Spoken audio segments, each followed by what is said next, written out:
Like और subscribe जरूर करें। कहानी अच्छी लगे तो कमेंट करें। बहुत समय पहले की बात है। सुंदरवन में घना जंगल हुआ करता था। उस जंगल में टुनटुनी चिड़िया अपनी बेटी सुनहरी चिड़िया और सास टूनी चिड़िया के साथ रहती थी। उसका पति कालू कौआ दूसरे जंगल में काम करता था। टुनटुनी बहुत गरीब थी। जब उसके पति ने खर्च के पैसे नहीं भेजे तो टुनटुनी ने उसे फोन किया। क्या बात है जी, इस महीने आपने खर्च के पैसे नहीं भेजे। माँ जी की दवाई लानी है, सुनहरी के नए कपड़े लेने हैं, घर की मरम्मत भी करनी है। क्या बताऊं टुनटुनी, इस महीने मुझे कोई काम मिला ही नहीं। जैसे तैसे एक वक्त का खाना खाकर दिन गुजार रहा हूँ। जैसे ही कोई काम मिलेगा मैं पैसे भेजने की कोशिश करूँगा। जब टुनटुनी की सास ने ये बातें सुनी तो वो चिंतित हो गई। अब क्या होगा बहू, घर का खर्च कैसे चलेगा और बारिश का क्या कभी भी होने लगती है। घर की मरम्मत करना भी जरूरी है बहू। माँ जी आप चिंता मत करिए, मैं कुछ न कुछ करूँगी। मैं कल ही जाकर कोई काम धंधा करूँगी जिससे घर में पैसे आए। बहू तू क्या करेगी, तुझे तो कोई काम भी नहीं आता। माँ जी मैं हिम्मत नहीं हारूंगी, जो भी काम मिलेगा वो करूँगी। रात हो गई है, अब हम सो जाते हैं। सुबह सुनहरी को संभाल लीजिएगा, मैं काम की तलाश में जाऊंगी। अगले दिन टुनटुनी काम की तलाश कर रही थी। उसे लकड़ी काटने का काम मिल गया। शाम को टुनटुनी पैसे लेने के लिए मालिक कड़कनाथ सेठ के पास जाती है। मालिक मैंने सारी लकड़ी काट दी है, मुझे मेरी मजदूरी दे दीजिए। मजदूरी? मैंने तो सारे पैसे बांट दिए। ऐसा कर, तू अपनी मजदूरी कल ले जाना। टुनटुनी चिड़िया खाली हाथ घर पहुँचती है। बहू तू आ गई, क्या हुआ, कोई काम मिला या नहीं? माँ जी काम तो मिला पर मजदूरी नहीं मिली, वो कल मिलेगी। कोई बात नहीं बहू, घर में थोड़े दाल चावल पड़े हैं, मैं खिचड़ी बना देती हूँ। हाँ दादी जल्दी से खिचड़ी बनाओ ना, मुझे भी जोरों से भूख लगी है। फिर सभी खिचड़ी खाने के लिए बैठते हैं कि तभी तेज हवाएं चलने लगती है और उनके घोंसले की छत हवा में उड़ जाती है। अरे बहू ये क्या हुआ, जिसका डर था वही हुआ। अगर बारिश हो गई तो हम कहाँ रहेंगे? को कोई नहीं टाल सकता। बारिश आने से पहले हम जल्दी से खिचड़ी खा लेते हैं, फिर सोचते हैं क्या करना है। टुनटुनी उसके साथ जल्दी जल्दी भोजन करने लगती है।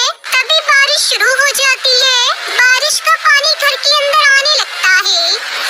माँ जी यहाँ रहना मुश्किल हो रहा है, अगर ज्यादा तेज बारिश हुई तो फिर हमारा रहना यहाँ मुश्किल हो जाएगा। चलिए हम कहीं और चलते हैं। टुनटुनी अपनी सास और बेटी को लेकर घने पेड़ के नीचे बैठ जाती है। पूरी रात वो उसे पेड़ के नीचे गुजारती है। अगली सुबह बारिश रुक जाती है।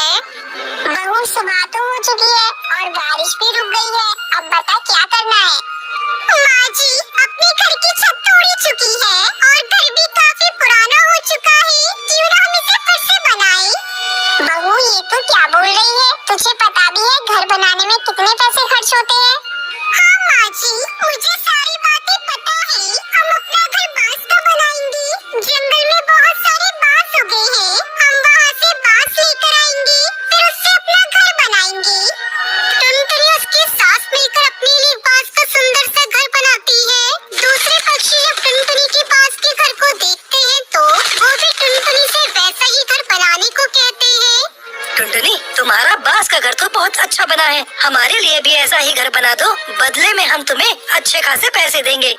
टुनटुनी जंगल के पक्षियों को बांस का घर बनाकर बेचने लगी और अच्छे खासे पैसे कमाने लगी। कुछ दिनों बाद कालू कौवा भी वापस घर आ गया। इस तरह पूरा परिवार खुशी खुशी रहने लगा।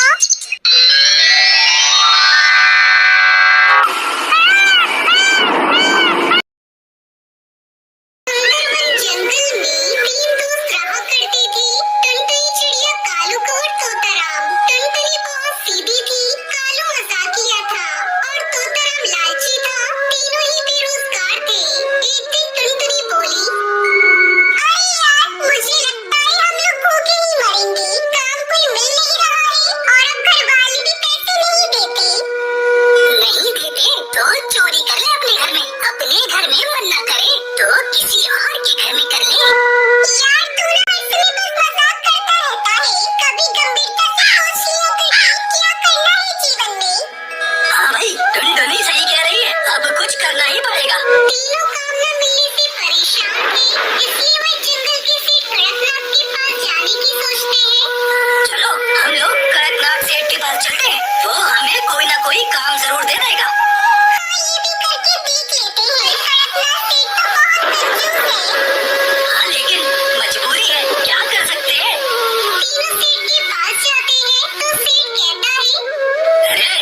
कुछ नहीं खाया, मुझे कुछ खाने को दे दो।